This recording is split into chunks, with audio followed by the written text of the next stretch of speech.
کربلا کے میدان میں خیمے لگے ہوئے تھے اور خواتین تھی نا، تو ان خواتین میں جب ان کے سامنے خبریں آ رہی تھی کہ والد بھی شہید ہو گئے، بھائی بھی شہید ہو گئے، شوہر بھی شہید ہو گئے، بچے بھی شہید ہو گئے، تو کوئی خاتون بغیر پردے کے باہر آئیں ہیں، چیختی ہوئی چلاتی ہوئی چادر اتار کر. حالانکہ کیسا ماحول ہوگا، گھبراہٹ کیسی ہوگی کہ سارے مرد شہید ہو رہے ہیں، مگر اس کیفیت میں بھی ان کا پردہ باقی تھا.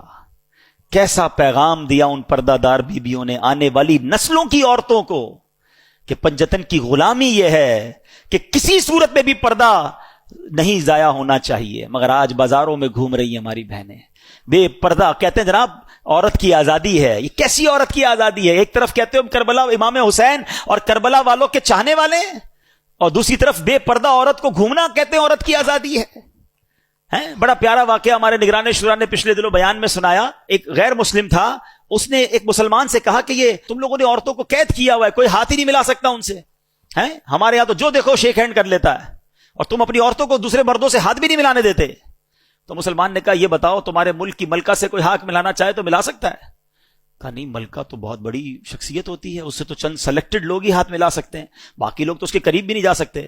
کہ تمہارے ملک میں ایک ملکہ ہے، ہماری ہر عورت کو ہم نے ملکہ کا درجہ دیا ہے.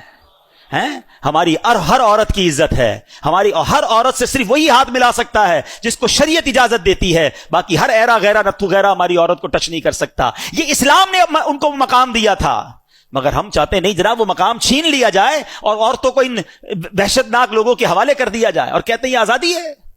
خدارا میری بہنیں، میری مائیں، جس پنجتن پاک اور بی بی خاتون جنت کی ہم قریش کہلانا چاہتی ہیں، خاتون جنت بی بی فاطمہ رضی اللہ تعالیٰ عنہ کا پردہ دیکھو کہ آپ جب نبی پاک کا وصال ہوا اس کے بعد کبھی نہیں مسکرائیں، لائف میں ایک ہی بار مسکرائیں. کیا وجہ تھی؟ کوئی نیا سوٹ ملا تھا؟ کوئی میک اپ کا معاذ اللہ سامان ملا تھا؟ نہیں، خاتون جنت کو ایک ڈولی دکھائی گئی کہ اگر آپ کا انتقال ہوا نا تو اب ایسی ڈولی ہم نے بنائی ہے کہ آپ کو لے کر جب جنازے میں جائیں گے ایسا پردہ اس پر رہے گا کہ کسی غیر مرد کی نظر نہیں پڑے گی. اتنا پردے سے پیار تھا کہ وہ ڈولی دیکھ کر آپ مسکرا رہی ہیں کہ میرے مرنے کے بعد بھی مجھے کوئی غیر مرد نہیں دیکھ سکے گا. اب پہلے ڈیسائیڈ کر لینا میری بہنیں کہ کس کی غلامی اختیار کرنی ہے. بی بی خاتون جنت بی بی فاطمہ کی، ان کے ساتھ جنت میں جانا ہے یا فلم ایکٹریس کے ساتھ جنت میں کیا جائیں گے بعد اللہ جہنم میں؟ خود سوچیں کہ ہم کس کے پیچھے چل رہے ہیں، یہ کدھر لے کے جا رہا ہے معاشرہ ہم کو. کربلا کا یہ پیغام میری بہنوں کے لیے ہے